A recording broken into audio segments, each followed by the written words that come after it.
Bene, adesso abbiamo concluso la trattazione delle due interrogazioni, andiamo quindi all'interrogazione 832 Frattolin, prego Assessore. Consigliere, in merito all'interrogazione in oggetto si precisa che il monitoraggio della ricaduta di diossine nelle aree in prossimità dell'azienda Cementi Zillo di Maniago non ha subito alcuna battuta d'arresto, ma solo una necessaria revisione e un avanzamento metodologico, e che la necessità di rivedere il programma di monitoraggio è dovuta in primo luogo al mancato accordo tra il Comune di Maniago e la proprietà del cementificio in ordine all'avvio di una campagna di controllo piuttosto onerosa che avrebbe dovuto essere a carico dell'azienda. Peraltro, come è noto, l'area è interessata dalla concomitante criticità connessa al rinvenimento di alcuni capi di pollame contenenti elevati livelli di diossine, problema che si è meglio delineato in un momento successivo al mancato avvio del progetto di monitoraggio a lungo discusso col Cementizillo. Indagare l'origine di questa contaminazione delle matrici alimentari richiede una seconda e più estesa campagna di misurazione, sovrapponibile per certi aspetti alla prima. È per questo che, anche considerata la difficoltà di giungere ad un accordo tra il Comune e Cementizillo sulla prima ipotesi di lavoro, ARPA e AS 5 Friuli Occidentale hanno valutato l'opportunità di definire un progetto complessivo, dando prima via al monitoraggio delle diossine nel pollame, nelle uova e sui suoli.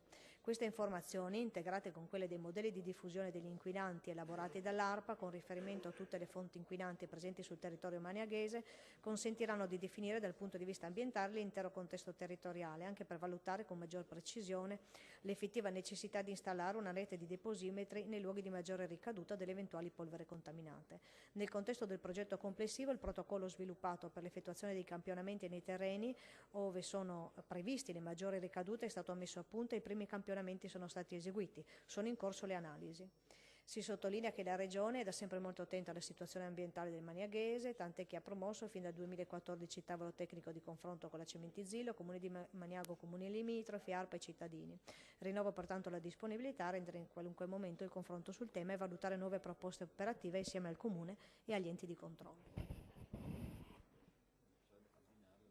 Bene, Frattolin, prego. Sì, grazie.